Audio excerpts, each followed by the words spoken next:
started a few weeks ago. Amen. The series is about what? What's the title of the series we've been talking about this past few weeks? Prayers that bring results. Amen. We've been talking about the type of prayers that bring results. Amen. Prayers that bring results. Actually, I would say prayers that bring positive results. Because results could be negative or positive. Amen. So prayers that bring positive results. Hallelujah. Open your mouth and just thank God for the word that is coming forth and ask Him to speak to you through His word, and that His word will bring forth glory in His name, in your life, in Jesus' name. Father, I thank you for this message that is coming forth again today, Lord. I ask you to speak through me to your people. That this mouth will not speak anything in my own accord. But Lord, that my mouth will be thy mouth, like you said to Moses.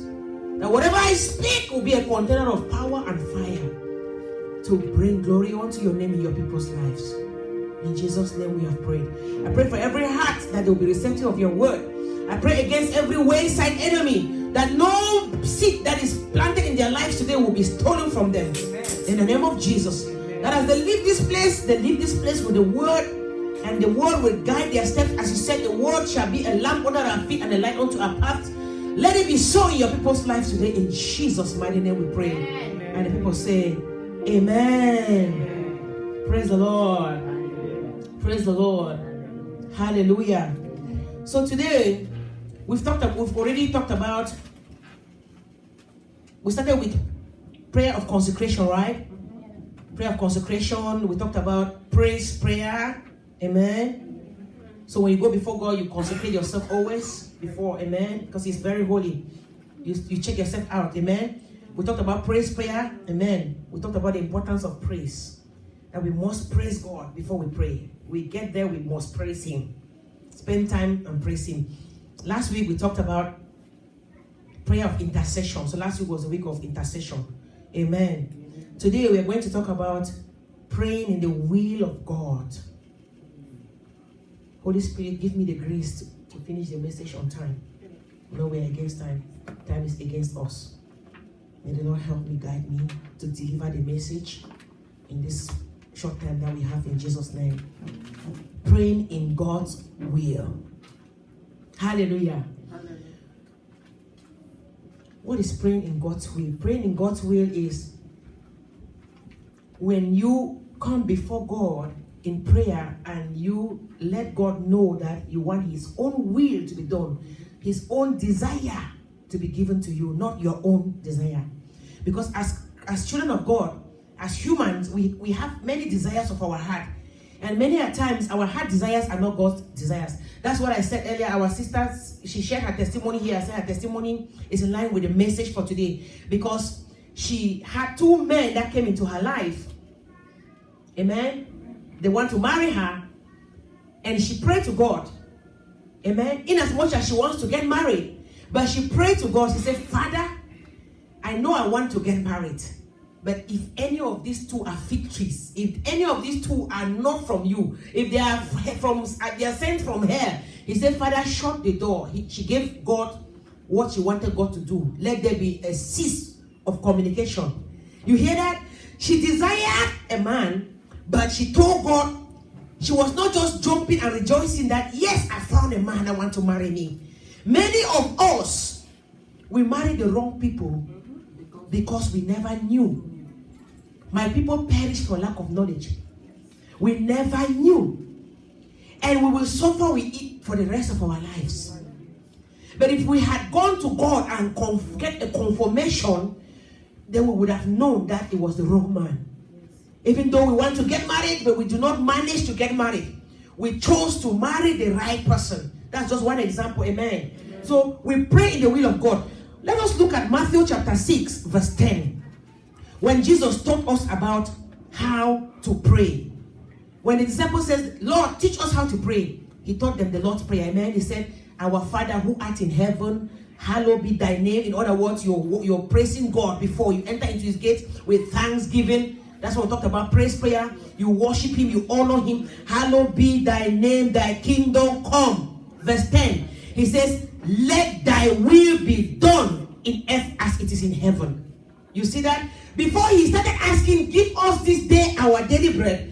Before he said, God, give me today a job. Give me today a husband. Give me today a car or a house. He said, let thy will be done in heaven as it is. Let thy will be done on earth as it is in heaven. So this job that I want, let it be your will. Even if I'm in a job that you do not order my steps, and the job is going pangala, it's going away. Amen. And I'm fighting to remain in there. He said, Father, let it be thy will. Let thy will be done. If it's your will that I should leave this job, let me leave. Sometimes you are in the wrong job. Sometimes you are in the wrong profession. And you will meet obstacles, barriers. The barriers will be in human body. The supervisors, the bosses, the colleagues, they will frustrate your purpose. And you will be fighting them, not knowing God is telling you it is time to change job. Maybe God has a better job for you. He put you there for a purpose, for a time. And time has come for him to lift you to a different level. And you are too comfortable being in that position. As humans, change is a hard thing for us. Yes. And when God says it's time for me to bless you, of course, there has to be a shifting. And when there is that shifting, there has to be a shaking. It's just like when the plane takes off. Amen. And when it gets into the air, there is stability. When the plane now is about to arrive, it goes through turbulence, it starts shaking. It feels like the plane is falling into pieces. When God wants to change your life, when God wants to take you to a different position or a different level, there is always a shaking. And nobody likes that shaking. So we like to remain in the place that we feel stabilized. So when you want change, you must be ready for shaking. When you want change, you must be ready for shaking. When God says it is time to move, don't run away from the shaking. Walk with God. Walk with God. Accept it and move accordingly. Don't fight his will and remain in the same position when he has told you to leave. Are you hearing? So praying in the will of God is very, very important. Many of our prayers are not being answered because we don't pray in his will. We don't pray in his will. If you don't pray in his will, he will not give it to you because he loves you. And there are sometimes he will give it to you, not because he doesn't love you, because you have asked him to permit it. Are you hearing? Even Jesus in Matthew 26:39, when Jesus was in Gethsemane, right before he started his journey to the cross, Jesus already knew that his Father's will is for him to die on the cross to save the world. Amen? He knew the pain he was going to go through. The Bible says when he was in Gethsemane, in Matthew 26, verse 39, and he went a little further and he fell on his face and he prayed. Child of God, let me go back again and remind you that prayer is very important. Before you engage in anything in life, you must pray. Even before you hit the next level, you must pray it to manifestation. When God says, I have given you this blessing, when God releases a prophetic word, child of God, you cannot just sit and think the prophetic word will just come to pass. Before it comes to pass, you will pray it to manifestation. When Elijah heard God told him there was going to be rain again, after there was no rain for more than 3 years in the city, what happened? Elijah prayed. We talked about it before. And sent his son, he said, go check. When there was no rain, no sign. Did he stop? No. God had told him. Go again. It will rain. Your life will change. God had told him that. People will eat again in this land. But the devil will resist it. But the Bible tells us we shall resist the devil and the devil will flee. Resisting the devil is by praying consistently, persistently. Jesus said men ought to pray always and not to give up. Not to faint means not to give up. Pray persistently and consistently until you see the breakthrough. Jesus was about to start his journey to finish the work which he was called into this world for. And he knew what he was going to go through. It was prayer that kept him through the turbulence. It was prayer that kept him through the storms. that work that we are enjoying today. He went and he prayed. And look, what did he say? He said, oh my Father, if it be possible, let the cup pass from me. But nevertheless, not as I will, but as you will. Jesus taught us there how to pray in God's way. In Jesus' own mind, in his own heart, as remember he was human, 100% human, as well as 100% man, God. In his human flesh, the flesh is crying. The flesh is thinking of the pain that it will go through. The flesh does not want it. But because he wants his Father's will to be done, he said, Father, if you can take it away, the pain I'm going to go through is going to be hard. If you can take it away, take it away. He said, but not my way, Father. Let it be your will. Father, if you can take me from this job, take me from this job. But Lord, if it is your will that I go into this job, let it be so. Father, if you can take me into this marriage, let it be so. But if this man is not from you, don't let it be, Father. Are you hearing? We go through so many things in life that our flesh becomes more powerful than our inner man. The Bible says that the spirit is willing, but the flesh is weak. And we begin to fight the spirit. The flesh fights the spirit. And we begin to do things according to our flesh, not according to the will of God. That's why some of our prayers are not being answered. 1 John chapter 5 verse 14 tells us that we should ask according to God's will. Whatever we ask in prayers, let it be according to God's will. Now let me talk quickly about the three wills of God. There are three wills of God. Praise the Lord. The first one is the revealed will. God's revealed will. Or we can call it God's prescriptive will. In Genesis chapter 12, we see that happening in Genesis chapter 12. Sorry, I'm going too faster than you in the word. In Genesis chapter 12, God had promised Abraham, when he told Abraham to leave his father's home, how he was going to bless him and bless his seed. Abraham obeyed and he left.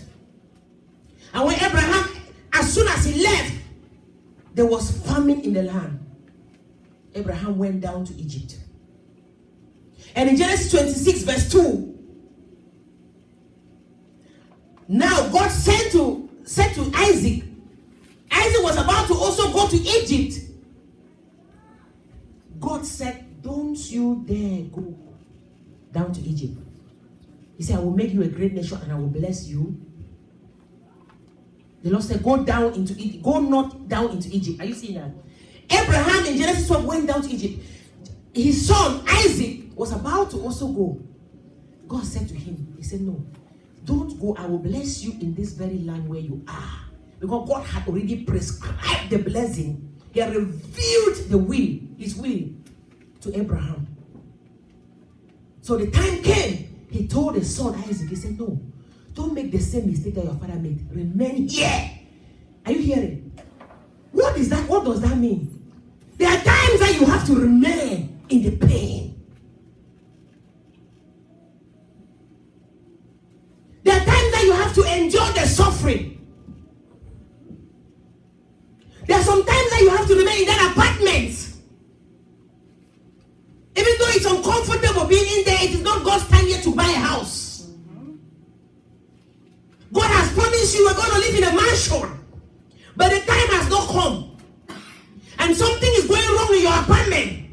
Things are going off the hook. And you feel like, no, you have this urge. I have to go buy that house now. When it's not God's time, God has to arrange your life precept upon precept, line upon line. Maybe God already has an open door for a bigger job that you are going to get into it next month before getting into that house. But you rush. You do not go to God in prayer and ask God, God, this thing that I'm going through like this, is it time for me to go? You rush and you go and buy a house. And within 1 year, foreclosure. And you begin to question God, and you are a Christian in church. born again, filled with the Holy Spirit, you tithe, you give offering, you give seed. God, why did you ask God? The Bible says in John chapter 10, my sheep hear my voice and they follow me. Not the other way around. Not the other way around. They hear my voice and they follow me. Like Jesus, he showed us by example how he followed his Father. Jesus said, my Father loved me because I do his will, not my way. He was obedient even unto death. Because I do my Father's will. That's why he loves me. Pray in God's will. Make it a responsibility. Make it a conscious decision, a conscious thing in your life to always go before God before you engage into anything, child of God. I'm talking even to myself. I'm preaching to you. I'm preaching to me too. Because there are times in my own life so that I forget to ask God some things and then I start before I say, oh, did I ask God? Then I go back. Let us come to a place where we remember to ask God before we engage into anything. Even if by experience we were successful in that thing, our experience sometimes does not work. Let's look at David. David defeated the Philistines one time. David had another battle again that had to do with the Philistines. He said, God, shall I go? God said, yes, go. There was another time again, David came out and said, God, shall I go? God said, no, don't go. You will not win this battle. David could have just used his prior experience and said, but they are the same people I defeated before. Let me just go again. I will defeat them. Because God was with me. He will be with me again. He has promised he will be with me. Yes, he has given us those promises. But we have our own responsibilities. Our responsibilities are to come to him as children and ask him always, Papa, what shall I do? That's why God said David is a man after my heart. Because David knew how to always resort to him and inquire of him before engaging into any behavior. Making sure that it is in his will. Had David just gone without asking that last time, what would have happened to him? Calamity. And then you come back and question God, what happened? God would have been like, did I send you? Are you hearing? Are you hearing? Did I send you to marry that woman? Did I ask you to marry that man? Did you ask my permission? Did you ask me before starting that job? You want me to bless it when you do not ask me? Are you hearing? The revealed will of God.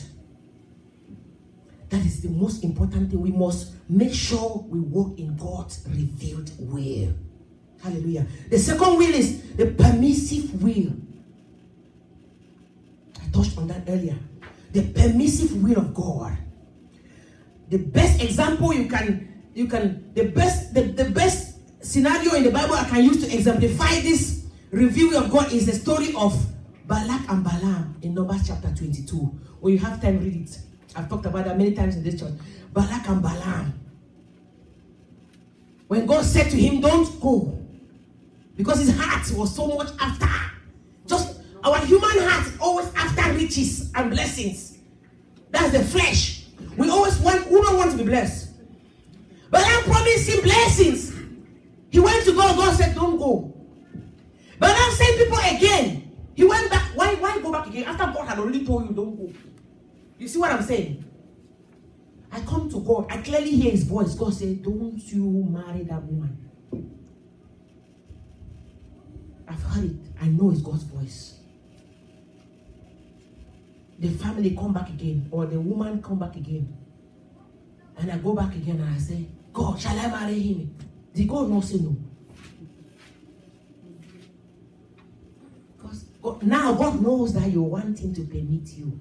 God is looking at your heart and say, your heart wants it. God say, okay, if they come in the morning again and wake you up, they're sleeping next door. If they come, then go. I will tell you what to do. You don't wait for them to come and knock your door. In the morning, God said if they come. You just get up in the morning, grab your bag. You think God is not seeing? You go to the, hey, let's go and get married. No wonder when he was going, then the angels stood before him. And the ass could not move anymore. He began to hit the ass. Ass opened the mouth and asked Balak question. Since I've been with you, have I ever disobeyed you? Why now? Didn't you see this angel standing with a sword trying to kill me? God said, because of his mercy, not for my mercy, I would have killed you. Because it was in God's permissive way.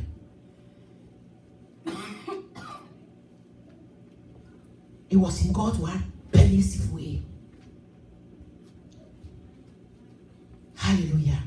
Even Abraham, when Abraham left, we just saw in Genesis 12, when God called him and said, come, I will bless you in this land. And Abraham had just come. The Bible says, after he came out, there was now famine in the land. Mark you that the devil will know how to discourage your faith. When God gives you a prophetic word, as soon as it is released, that's the minute war is launched in the kingdom of darkness. That's the minute there's a contrary spirit appearing before you, trying to stop you, trying to challenge that prophetic word, to make God look like a liar. And that's the minute, if you are not strong in faith, you will operate in the flesh in your permissive way. He came out immediately. After God just said, come, I will bless you. And as soon as he entered the place, God said, come out. Famine hit the land. It was so grievous that Abraham had no food to eat. Abraham, now the flesh panicked. Instead for Abraham to go to God and say, God, you promised me, what shall I do? He just turned and went to Egypt. As soon as he entered Egypt, Sakalamasha, the wife Sarah was taken away from him by the king Pharaoh. Took the wife away. Imagine. Just when we read the Bible, when we read the scripture, it just looks like common. Imagine your wife, the one you marry, another man who is in authority, takes her from you. You have no power to speak. Now, you are a man sleeping in cold beds every night. Your wife is gone. Thank God for his grace. That his grace spoke for Abraham. But that was what I'm just trying to show you, that it was a permissive way. It was not in God's way. He did not ask God for his will to be done. That's why God went and spoke to Isaac. He said, don't make the same mistake your father made. Stay here. Hallelujah. Amen. Hallelujah. Amen. Look at Romans chapter 5 verse 3. Romans chapter 5 verse 3 is very powerful. It tells us about some of the things we go through. What the problems we go through. What it brings into our lives. What it does to us. Romans chapter 5 verse 3, it says, but we glory in tribulation also, knowing that tribulation worketh patience. Go open again quickly, James 1:3. We glory in tribulation, knowing that tribulation worketh patience. So when you are going through, what is tribulation? Tribulation is when you go through problems. When you experience problems, things that make your prophecy look like it will never come to pass. When you go through that, it says you should be thanking God, you should be praising God, glory in it. And then know that that tribulation is what is building your character. When you are in a home with a man that is giving you trouble every day, even sometimes your husband can be, the husband you marry or the woman you marry can be from God, but you start going through problems, you cannot understand each other, there is conflict. You know, marriage is the greatest way to build up a character. Because sometimes you may even be in a job with a supervisor who torments you always. Because you have anger issues, God placed you in that job. So that supervisor will always step on that pinky toe that makes you angry. No, that's tribulation, but it is to build you patience. To learn to be patient. Hallelujah. Do you know in the armies, before they select you, part of the test is that they will just step on your pinky toes. They do it impliedly, you know, even though it's not expressed that this is what they do. They will just be doing, they will say some provocative things to you to make you, because you know these teenagers, how they are always easily irritated. Amen. To see how irritated. I was working with one girl last week and she was telling me this was what happened. I said to her, I said, they were testing your patience. She said, yes. At the end, they told her, I said, yes, they were testing your patience. Hallelujah. Even in jobs. My son went to Chipotle one time to get a job. And when he went there, thank God his friend had told him, he said, Oga, when you come, he said, your appointment is at 11, but they will see you at 1. He said it's part of the testing. He said it's part of your interview. He said somebody is coming. Somebody is behind there is observing you. Whether you can be patient with people. Wow.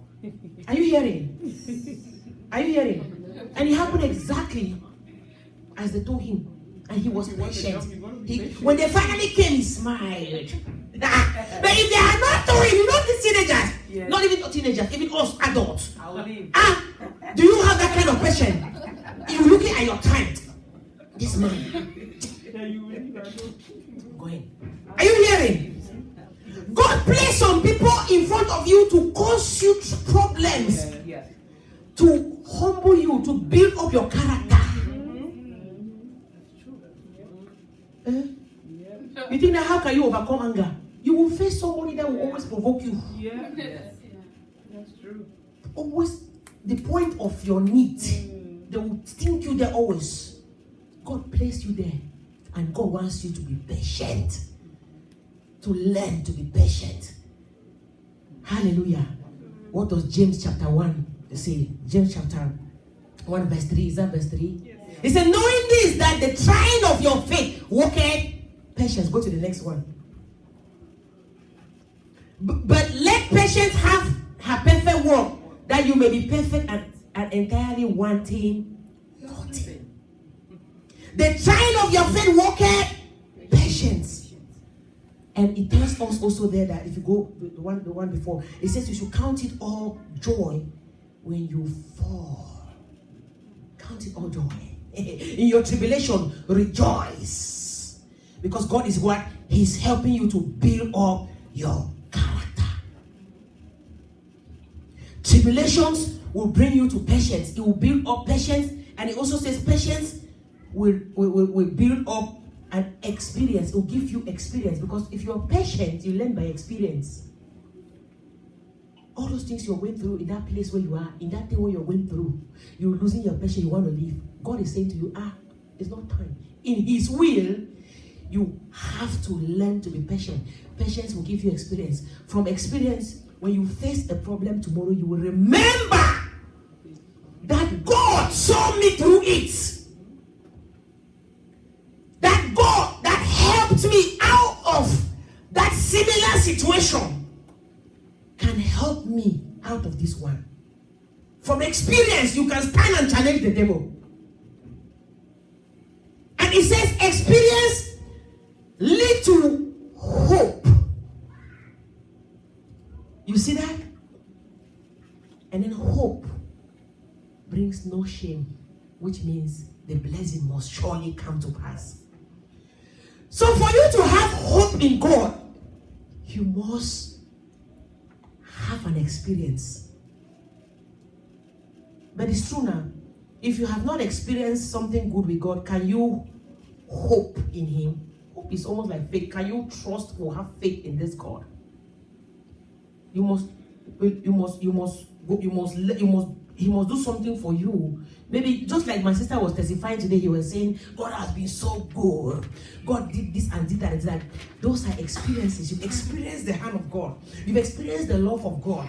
So now, when you are faced with even a bigger problem tomorrow, you will remember by experience that God did this. So if God did that, you said here, you say, this just showed me that God is real. So now you know by experience that if God did that, then there's nothing impossible for Him. He will do it again. In the book of Chronicles, the Israelites were facing a battle. 3 nations had confided against them. Amen. And God, the king was panicking. God said to him, he said to the servants, to go tell the king, so why are you afraid? Where's your experience? He said, by experience, don't you remember when I defeated the Ethiopians? The Ethiopians were stronger than these 3 nations. Ethiopia alone was stronger than these 3 nations, the Moabite, the Syrians. They're stronger than them. Why are you afraid? That's when the Lord said to you, he said, tell the man of God, tell the king, say, stand still and you will see my salvation. Say, believe in thy God and you shall be established. Believe in the prophet that is delivering you this word and you shall prosper. Amen. Are you hearing? Yes. So you always have something to turn back and look at. And hold on to it. That's how your faith is built. Tribulation gives you patience, teaches you to be patient. They that wait upon the Lord, they that wait upon the Lord, they that wait. W-A-I-T, wait is a tough thing. They that wait. In God's will, you have to wait. In that thing that you have been waiting for, you have to continue to wait till His will is perfected. They that wait shall mount up with wings as eagles. Not they that are impatient. You shall never mount up with wings as eagles if you are impatient with God. Not they that walk in their own way, but they that walk in the will of God. Masakatarabasha. Are you hearing? Hallelujah. And then the third will is the secret will of God. The secret will of God.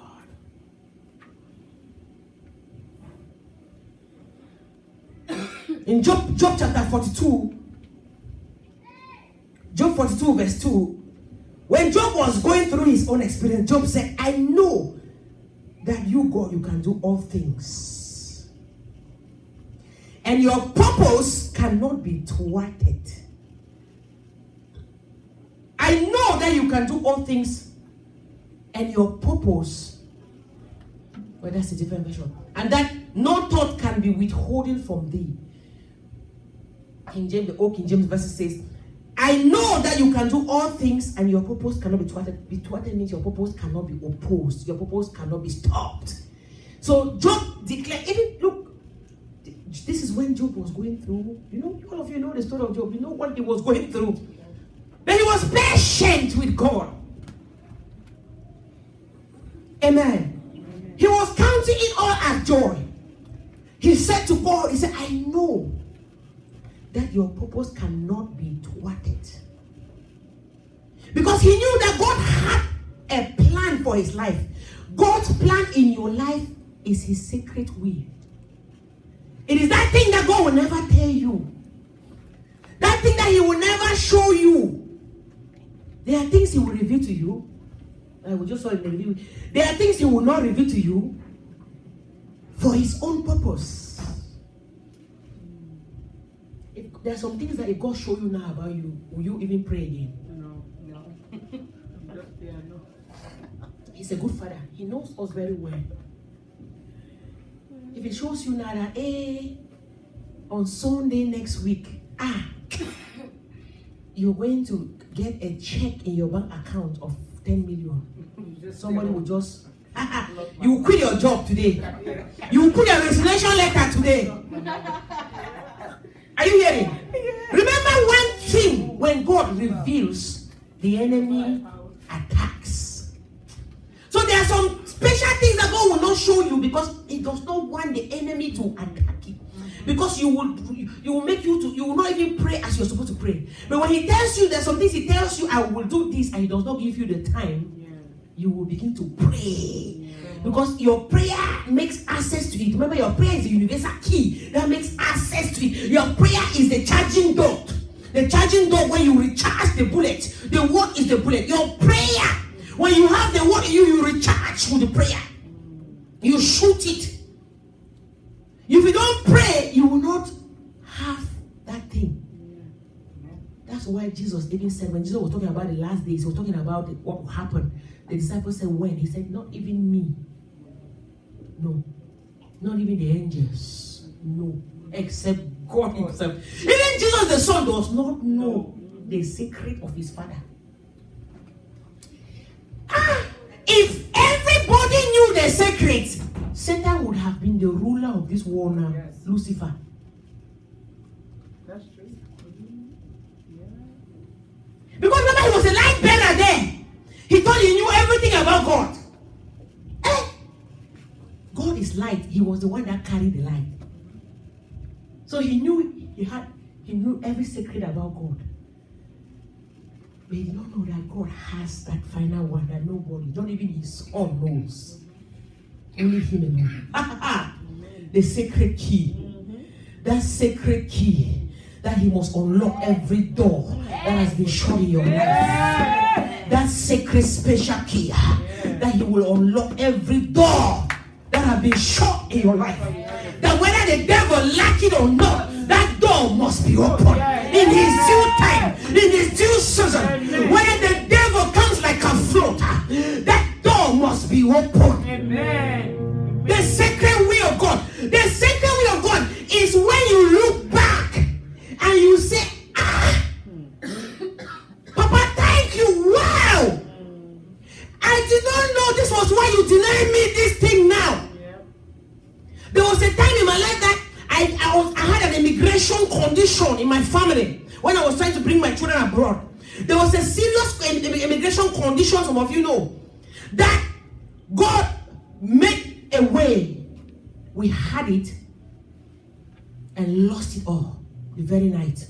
All their passports stolen. They just got their visas in the embassy today. The very night, somebody broke into that car of the person that went and got the visa and stole the bag. All their passports. Something that I have fasted and prayed for years finally happened. Everything gone. I cried in this America. I said, Papa, hey, I almost walked barefooted on the road. Where do I start from? I've been through a lot for them to get to that level. But guess what? Hey, a time came when they got it again, a different routes. As soon as they got it, God never answered me when I was crying and saying, Lord, why? When they got it now, a different route, God opened my eyes. He said, if I had given them that one, your own destiny would have been destroyed. I looked. In the place of prayer, I said, oh my God. Now I began to thank him. I said, wow, I never saw it this way. Hey,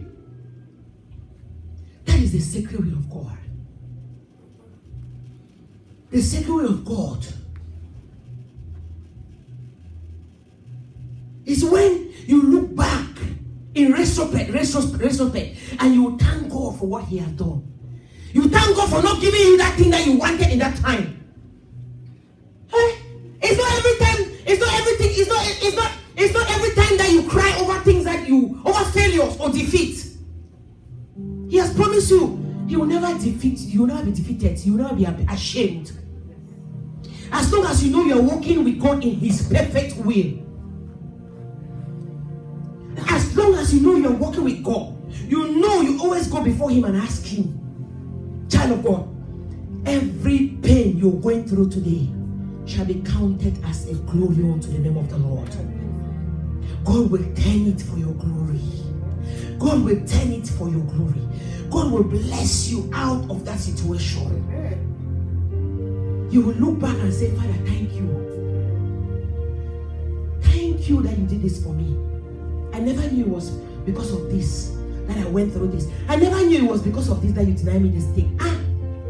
Delay is never denial. Even though it looks like it's a denial, it is just like a delay. And some delays are in God's plan. In your eyes, it may look like a delay. But in God's eyes, in God's perfect will, it is not time. It is not time.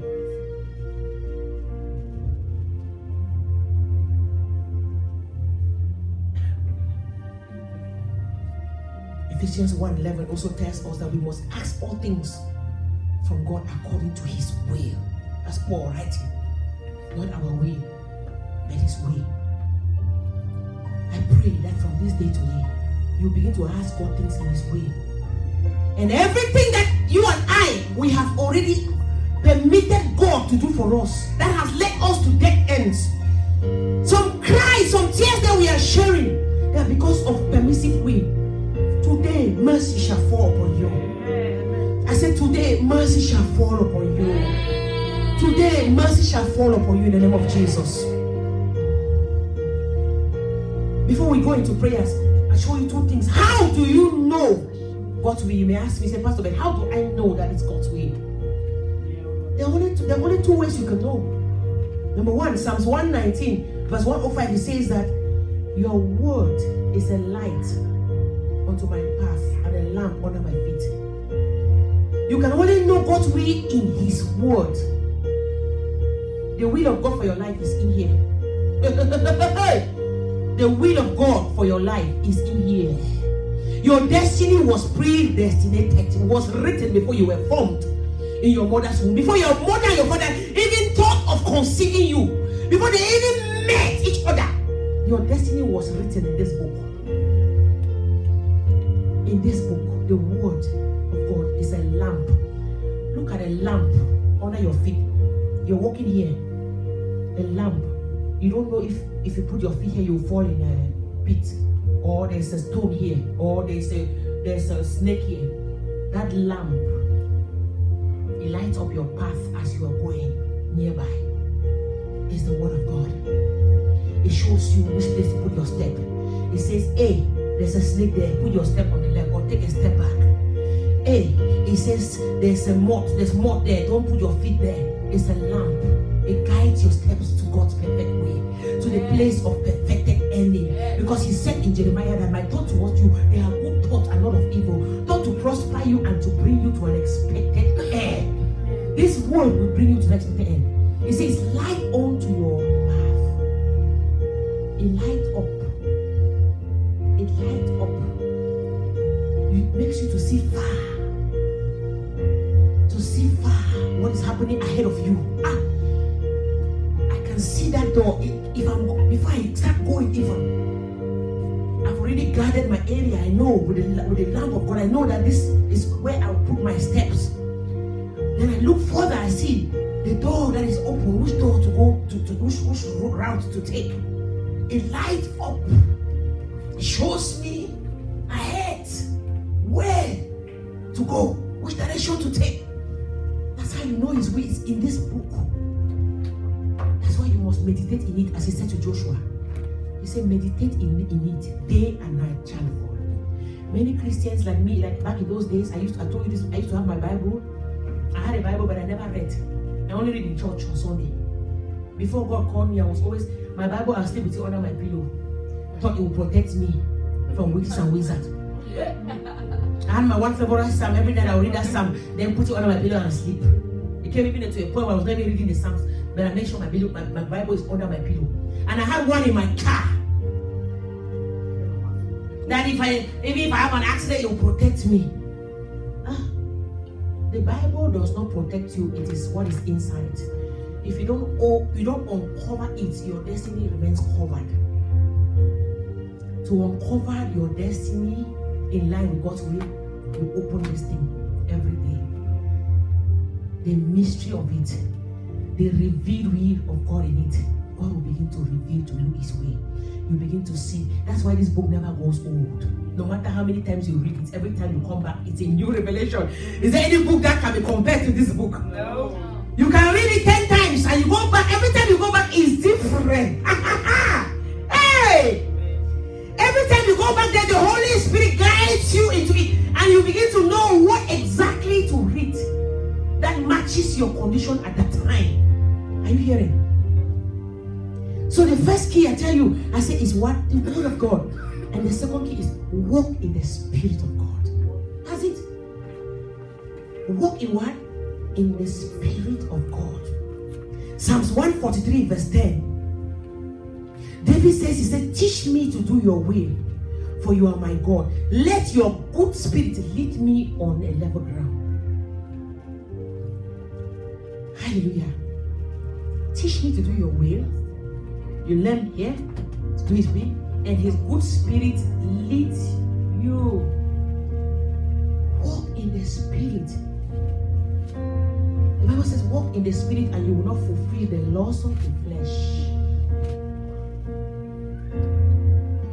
The spirit, the word of God will bring you to a place where you operate in the spirit. And your flesh will never tell you what to do. You'll be able to rebuke the devil when he talks to your flesh. Like Jesus said to Peter, get behind me, devil. You'll be able to discern bad from good. Hallelujah. You'll be able to discern when you are going your own way and not God's will. Hallelujah. And you will not fulfill the laws of the flesh. Let's stand on our feet. We're going to pray.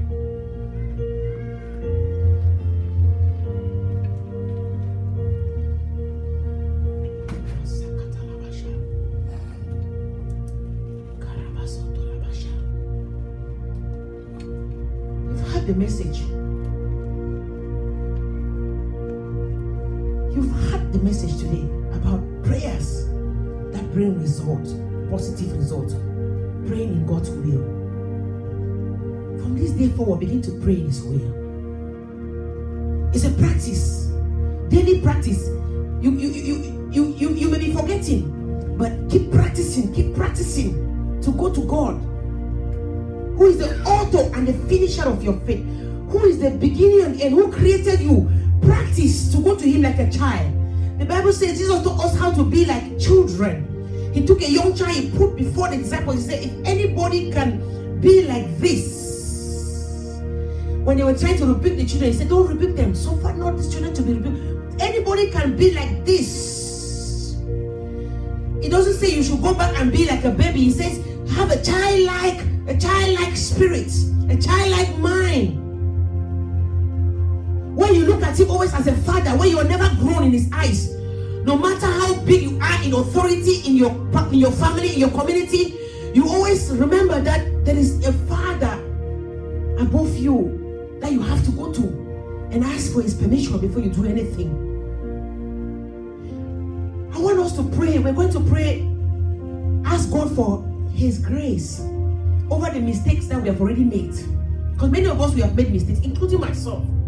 When I was in the world, before I ever became a child of God, we have made mistakes that we are suffering the mistakes till today. I want us to ask God for his grace to help us wash away our errors. Oh, wash away our errors that we are suffering the consequences to this day. He said, my grace is sufficient for everyone. Whatever we have done that was not in his will, and then we have been crying as a result, I want you to open your mouth in your own word and ask God, Father, give me your grace. Let your grace wash away my errors of life. Let your grace wash away my errors of destiny, oh God, that have held me down in a place of pain, in a place of sorrow. Let your grace abound. Let your grace speak for me, Daddy. Oh, Father, I might have married the wrong man because I did not ask you. Let your grace speak for me. Oh, Daddy, I might have entered in the wrong profession because I did not ask you. Maybe I was not supposed to be a nurse. Maybe I was not supposed to be this. I might be in the wrong profession. That's why I'm struggling. Let your grace wipe away my mistake and redirect my steps, Father. Redirect my steps. Open your mouth and begin to pray to God. Oh, Yahweh, I don't want to continue in this pain, Daddy. I did not know your word says my people perish for lack of knowledge. It is me, my mistake, that put me where I am. Papa, forgive me. Let your grace speak for me today, Lord. We cry out for your grace. Every error of our lives, that we cause them by ourselves. We cry out for your grace. Precious one of Israel, merciful Father, have mercy on us, Son of David. Lord, all our transgressions, O Lord. Ramasoko Ramasheterebosa. Oh, Sekerebo Shandaramasu. Oh, Yahweh. Yahweh, forgive us. Forgive us, oh God, so we can begin to walk in your perfect will again, oh God. And we can walk in your perfect will. Oh, Yahweh. The same way that you forgave Bala, forgive us, Father. Say that Ramasuto Raboshikata. Masikerebo Nasu. Hiderebosha. Hosokoto Libarikasa. Lekarabashandaramase. Oh, Yakalamasu. Oh, Yikaramashoto Rabasiakata. Ikerebo Shandaramaso Korobose Teremasi. Inderemale Kerebosha. Hosokoraba Inderemasu Kebo. Ikererebosha. In the name of Jesus, we are praying. Father, restore unto us the joy of your salvation.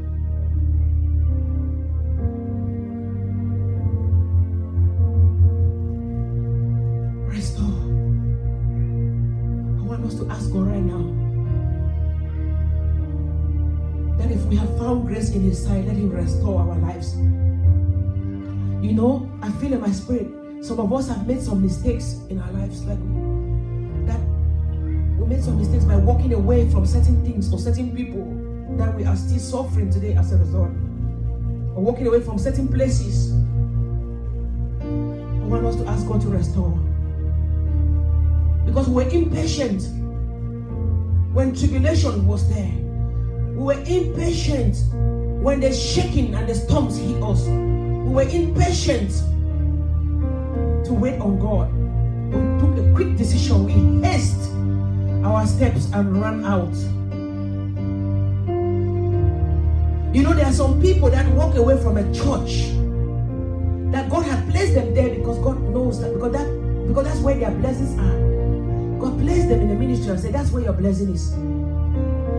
And then when they go there and they find trouble, tribulations, the enemy used Christians in there to persecute them, they walked away. God said,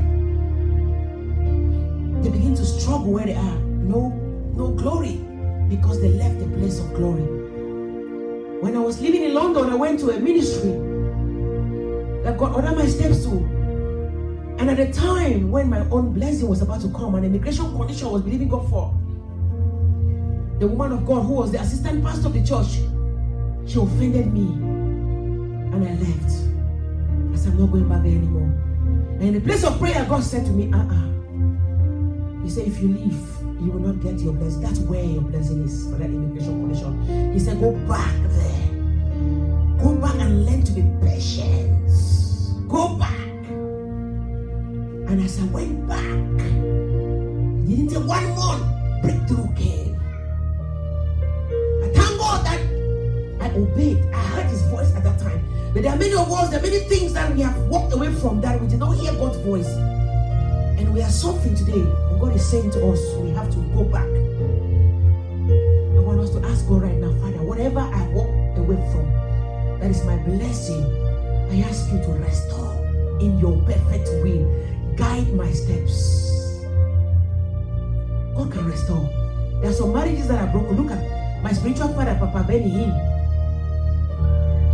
The wife walked away from the marriage. But that was his ordained wife. But God commanded her to go back into the marriage. God restored. God can restore for you right now. Open your mouth and ask God, whatever it is that you left in error and suffering, that God should restore. Whatever it is, Father, restore. Lord, we ask you to restore for us. Lead the step of your people. Lead our steps to do the right thing according to their will. Let their will be done, oh God. In the name of Jesus, we ask you, Lord. Amen. I want you now to ask God for His grace to understand His perfect will for you. As we have heard, His will shall be revealed to you in the place of prayer and in His word. To give you the grace to understand His will for your life. And to give you the grace to walk in obedience. Obedience means going through the valley of the shadow of death.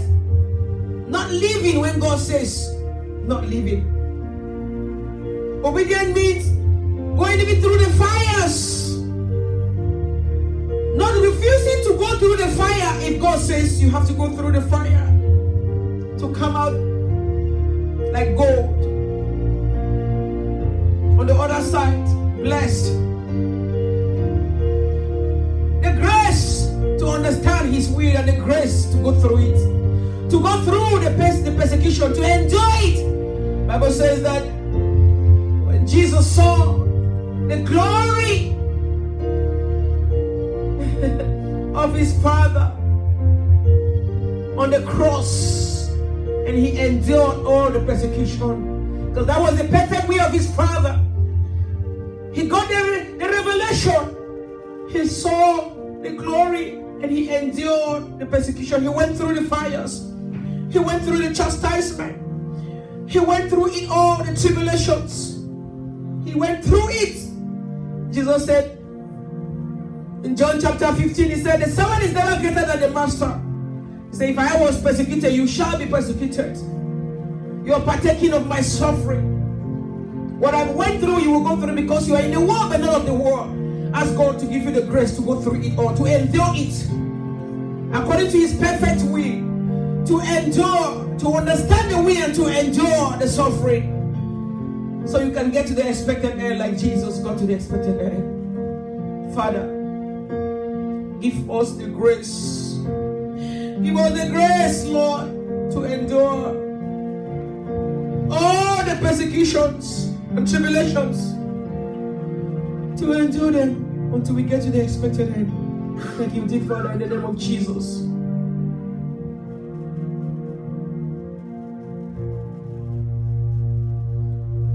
In Jesus' mighty name. Raise your right hand up and say, oh Lord, my Father. Oh Lord, my Father. Oh Lord, my Father. Give me a willing heart. Give me a willing heart to walk in your perfect will. No matter what I go through, to endure it all. In the name of Jesus. Say in the name of Jesus. You can stand on your feet now for this last prayer point. In the name of Jesus. In the name of Jesus.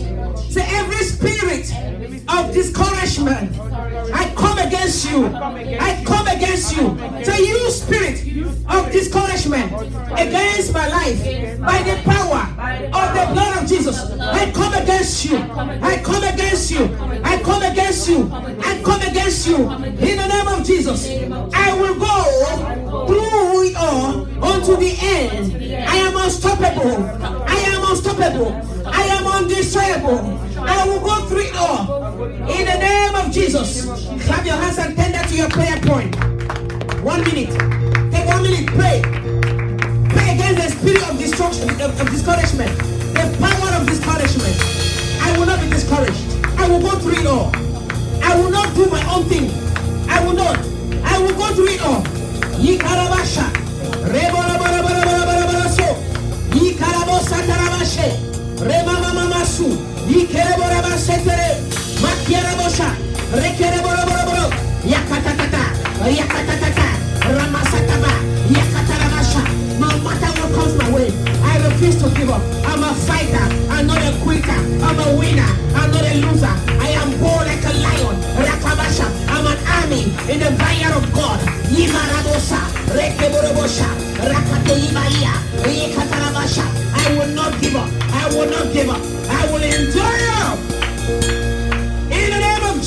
Jesus, we are praying. I want us to pray the last prayer point against the flesh. Amen. Say, you, my flesh.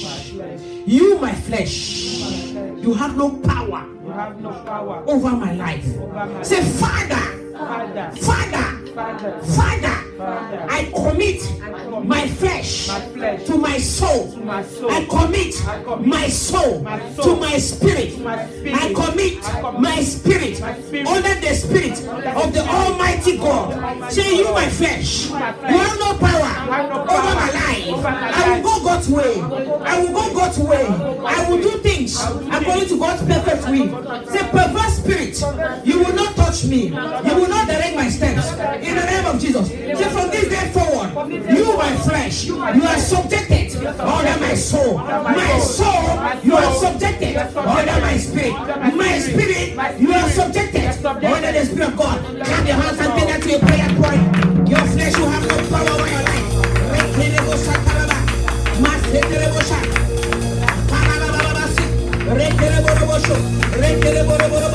I will walk in the spirit. I will walk in the spirit. I will not fulfill the lust of the flesh. I will not fulfill the lust of the flesh. Lemanamaso, Ikataramasi, Makoto Reboshe, Rakatamarasa, Iketete, Masoko Reboshe, Lekalamakotobo, Imereboshandarakosia, Imareteboramasho, Rakota Liborababasokoto. In the name of Jesus. I feel strong to pray for everyone in the house that you will not walk according to your flesh. You will not walk according to the lust of your flesh. You know, when we are desperate in need of something, the devil will present it to us, and the flesh will make us to go that way when it's not God's way. Satan did that with Adam and Eve. That's why Jesus came. When he gave them the apple, he said, eat. Your heart shall know something that God knows. Pride, the lust of the eye, the apple look good. The flesh, this work of the flesh. The heart was lost because they wanted to be like God. Try that same thing to Jesus. Turn that stone to bread. And Jesus rebuked him because Jesus knew the word. Man shall not live by bread alone, but by the word of God's mouth. See this kingdom. It's beautiful. If you bow before me, I'll give it to you. Jesus could have done like Adam and Eve and say, yes, I worship you. I want all of this. Instead of waiting for his glory at the end, go through the pain. But his spirit was strong because he had just come from a place of fasting and prayer. Hallelujah. He rebuked Satan. He said, you cannot tempt the Lord thy God. I feel like to pray for somebody in the house. You will not walk in the flesh. You will not walk in the flesh. No matter your desperation, you will not walk in the flesh. I don't even my English. No matter your desperation, no matter how desperate you are for that thing, you will not walk in the flesh. You will not walk in the flesh. You will wait for your time. You will wait for your time. You will wait for your time. In the name of Jesus. I say you will wait for your time. You will not walk in the flesh. I kill every flesh that has power over your life in the name of Jesus. You will walk in the spirit.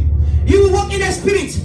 Father, pour out your spirit upon all flesh under the sound of my voice tonight, this afternoon. And everybody walk in the spirit in the name of Jesus.